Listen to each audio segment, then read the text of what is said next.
Hello, everyone. Welcome to Opinions New by Dr. Frank Tianche. Yeah, this is Frank. Yeah. In this episode, I want to talk about my topic is why do they want to abandon dollar hegemony, U.S. dollars hegemony? Okay? In the Foreign Affairs magazine of this year, in the July issue of the magazine, there's an article by Simon Tilford and Hans Kundani. I hope I pronounced the name right. Yeah, I'll just call this Tilford and Kundani article. Okay, and the title of the article is "It is time to abandon dollar hegemony." Okay? And they're saying that it costs is too high to issue, the world reserve currency. Okay? I found this is quite disturbing and wrong. Yeah. In the beginning of the article, they said the authors said that back in the 1960s, this person, the French finance minister named, I hope I pronounce it right, is a French name, is a Valéry Giscard d'Estaing. Okay? Valéry Giscard d'Estaing. He actually was actually later became the president of France. But then in 1960, he was the finance minister. He actually complained. He said, the dominance of U.S. dollars or the hegemony of U.S. dollars gives too much advantage, benefits to the U.S. And so America could borrow cheaply from the countries of the world, since American can enjoy the very comfortable living and enjoy all those benefits that came with this dollar hegemony. In other words, it seemed to me is in his eyes, in D'Estaing's eyes, the France's franc and also German mark, of course, there was no euros at that time, during that time. And the franc and the mark were in a disadvantageous position compared with the US dollars. I don't know how to make out of this. If you think about this, this is in the early 60s, right? Not too long after World War II, right? America, we paid, pay the price of for 400,000 soldiers, 400,000 soldiers to liberate Europe and Asia. I'm from China. Okay? I know what happened in China during World War II when the Japanese invaded China and the Chinese, under the nationalist government, Kuomintang, were fighting alongside Americans to fight the Japanese. Okay? And then America just lost 400,000 lives, young men and women, and in liberating Europe. And also then right after the war, there was a Marshall Plan with the 15 billion US dollars. I think that's the dollar of 1948. You convert that to today's dollar, it's about 165 billion US dollars. Remember that right after World War II, all the countries are rebuilding. So that's a lot of money there, right? So, and France actually is a country that where it actually suffered the least from the war, but benefits the most from American aid. Now, with the French minister saying something like that, I think it's really disappointing and hurting to hear that. Yeah. The authors also said that the Americans' allies and enemies alike, they both actually say something like that. They felt that uneasy or unhappy with the US dollar hegemony. Okay? Well, what do I say? It seems to be in our world today, to be a rich and successful country, just like, in society, if you are a rich and successful person, okay, there will always be other countries or other people who are not happy. Yeah? Why is that? Why is that the same case? Right? I think, you know, at the end of the day, it has to be the human jealousy. Right? Jealousy, the worst of human, characteristics.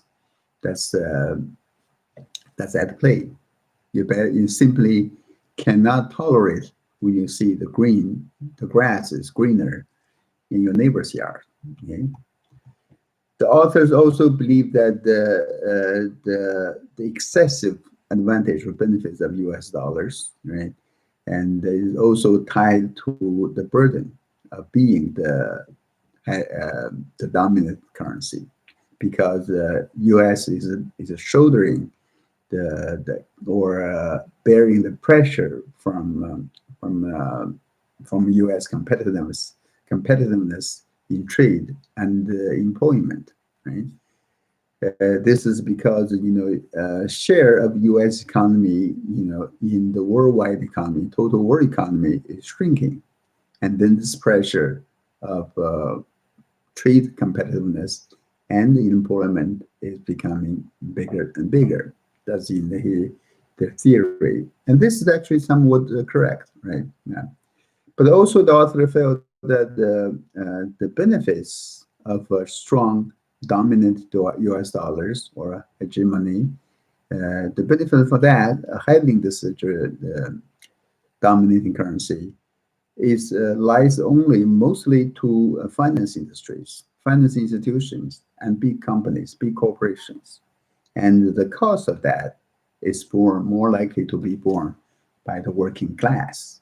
Therefore, the authors believe that for U.S. To continue to keep that the dominance or hegemony of U.S. dollars, that will deteriorate the make the rich in America richer and the poor poorer, all right?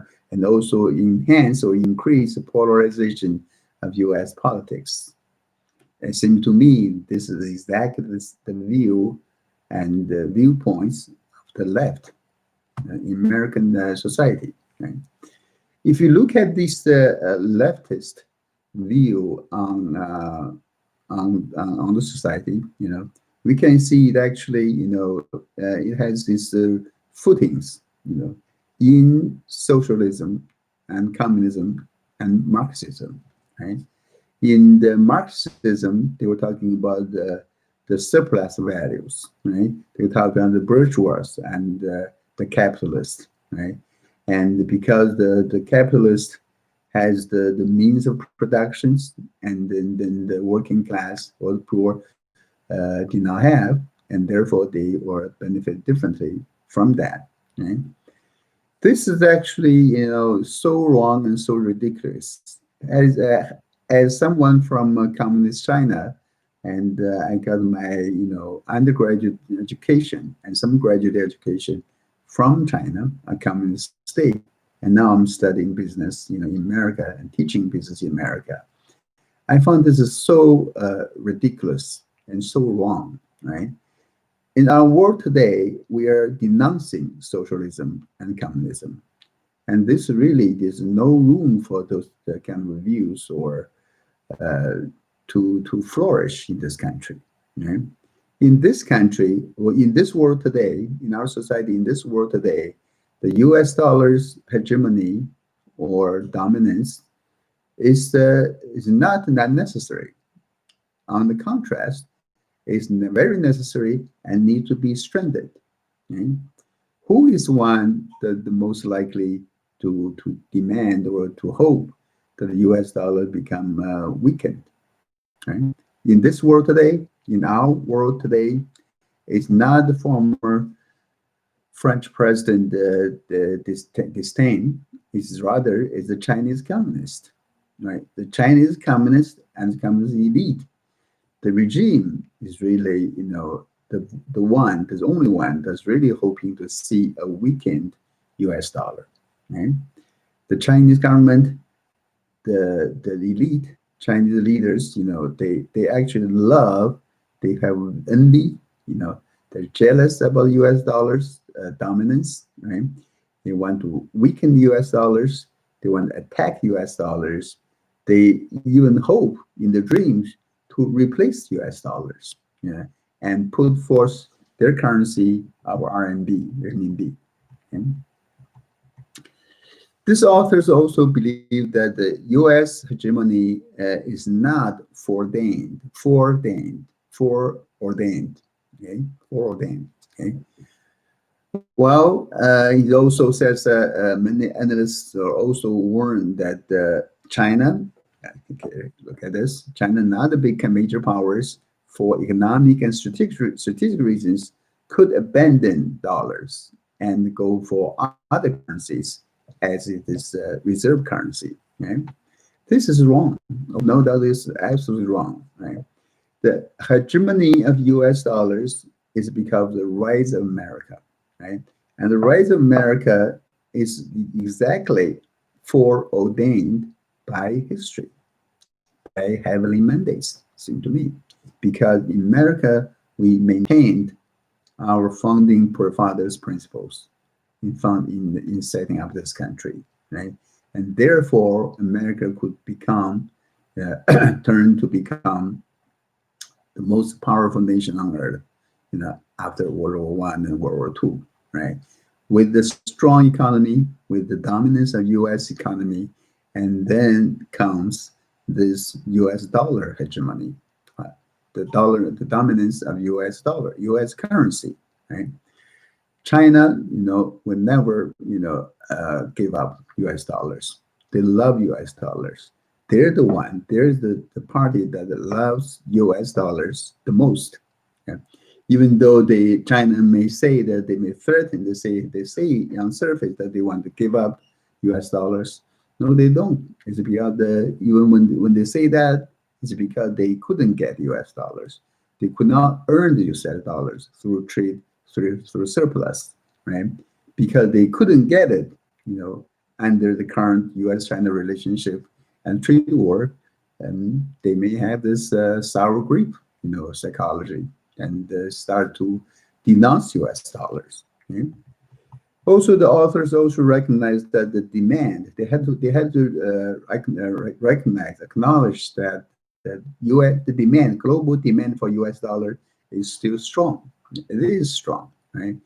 But they also felt that the U.S. should abandon, proactively abandon U.S. dollar hegemony. Why that? Why does the U.S. want to do that?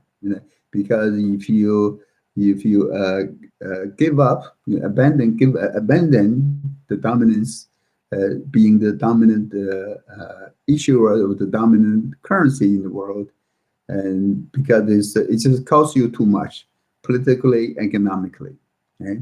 So it seemed to me, it's you can say that it's actually the warning from the left in American society. I would say rather is more likely is their hope, or is their plan and threat to undermine U.S. economy and U.S. currency. Okay? And let's go ask the person living in 1600 Pennsylvania Avenue in Washington, D.C. Yeah, will he, give up, abandon U.S. dollar hegemony? I don't think so. I think President Trump is going to strengthen the dominance or hegemony of U.S. currencies. Thank goodness he will do that. So, obviously, these scholars, leftist scholars, they don't even try to recognize or understand superficially or verbally the promise by President Trump, make America great again. Right? They obviously do not see that this make America great again is actually working. It's being realized. It's become very effective way to truly make America great. Okay?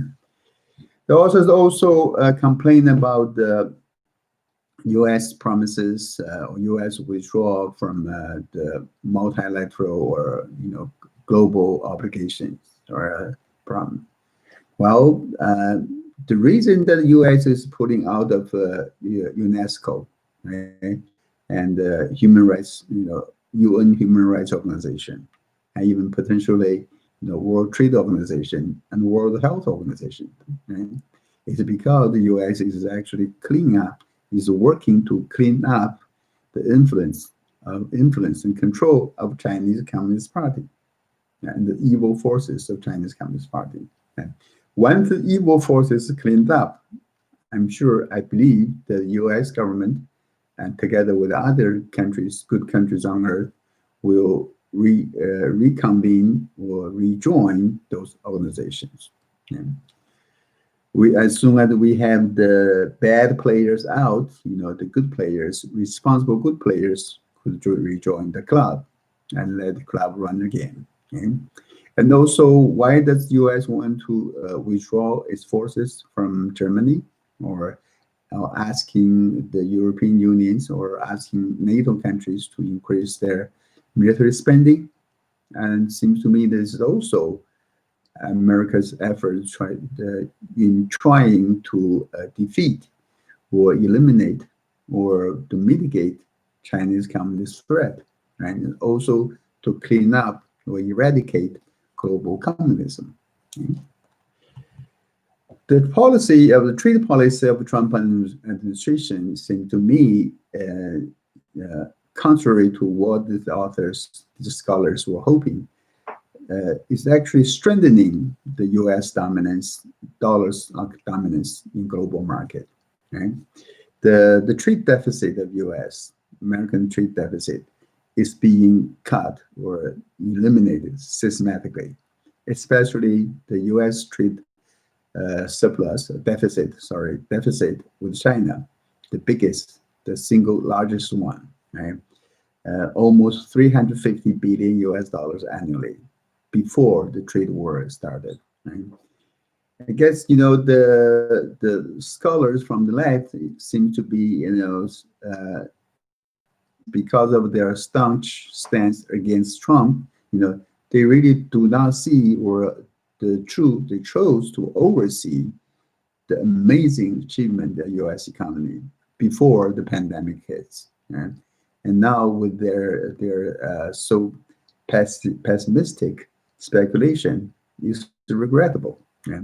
It's also funny, to think that they seem to realize or seem to believe naively that if America gives up or abandon the dollar's hegemony and is actually good for America and for the world, how could that be the case? Right? And the author actually, used a side example of Great Britain. They're saying that America will not be, if America does abandon its currency, the hegemony of U.S. currency, U.S. dollars, America won't be the first one, because Great Britain was first one. I don't see that being the case. From the 19th centuries to the First World War, Great Britain was the biggest creditor in the world. Pound sterling was the major dominant currency for worldwide trade and finance, and that's true. Okay? And at that time, the currency, the pound sterling, was based on gold, right? Just like most other countries' currencies, like a Chinese currency, Qing dynasty, is based on gold and silver, right? And also at that time, during that time, Great Britain had the largest reserve of gold in the world, right? And other countries, you would use the gold and pound as its reserve, just like they use gold and dollar as a reserve today, right? In the mid 20th century,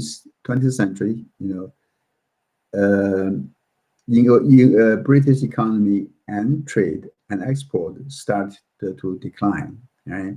Because they were still holding onto this gold standard, so they are losing money. They're losing gold. Yeah, they're losing gold a lot, right? But that's the reason that this author's citing to say that to argue for their cause or their call for American independence of gold of dollar hegemony. But the thing, obviously, the authors forgot something, right? The U.S. dollar is no longer guaranteed by gold, right? The gold and dollar linkage was severed back in 1970s. Now the currency we have, U.S. dollars, is backed by the reputation, the credit of United States government, and the credit of U.S. government only, not the bank gold, right? Even though U.S. does have the largest gold reserve, but obviously, the government of the world and the central banks of the world, probably trust the U.S. government more than do the left, right?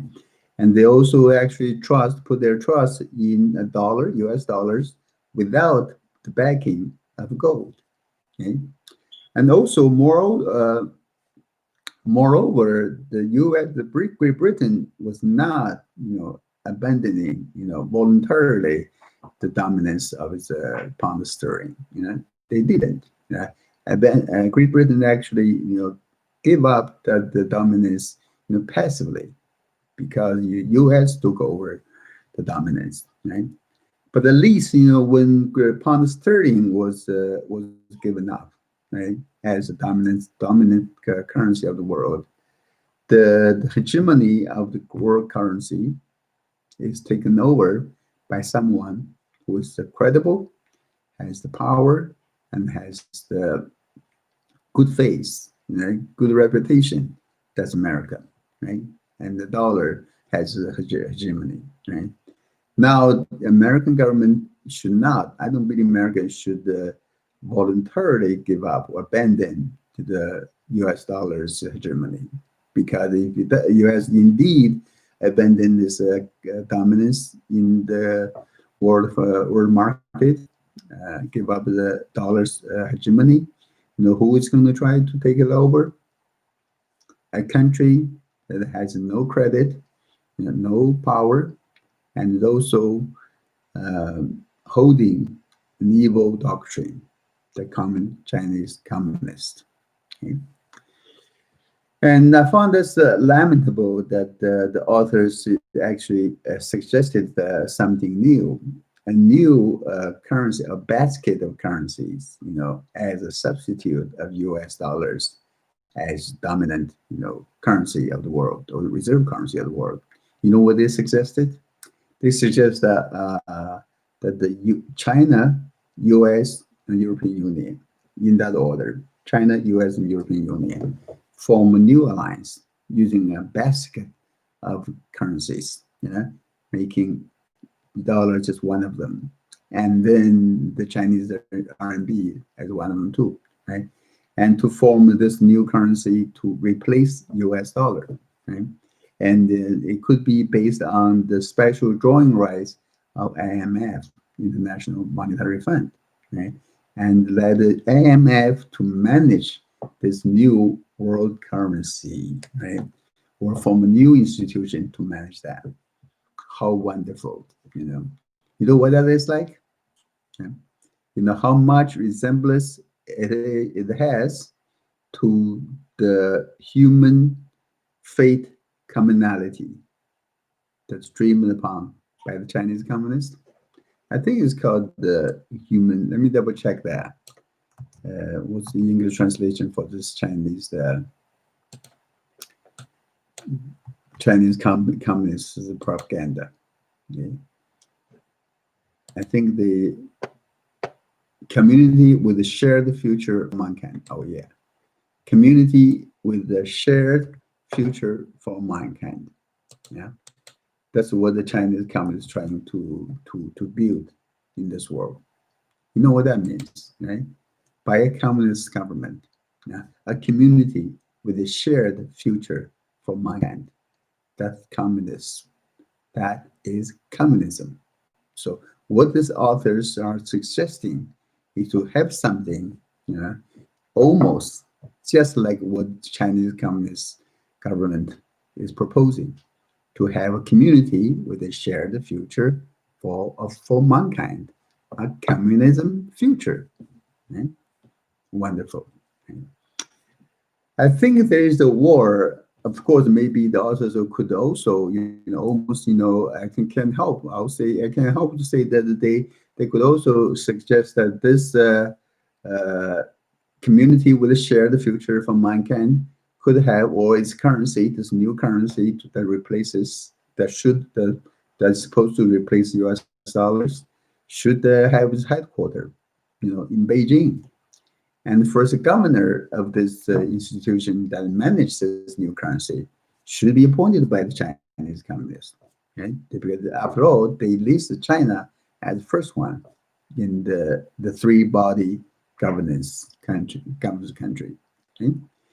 So I believe there is a war going on right now between U.S. and China. It's a Cold War for now, and it's also a war between good and evil. Mhm. And at this time, we even have people in this country who are trying to weaken the US dollar's hegemony. That's ridiculous. That's helping our enemies, period. Thank you very much. I'll talk to you next time. Bye bye.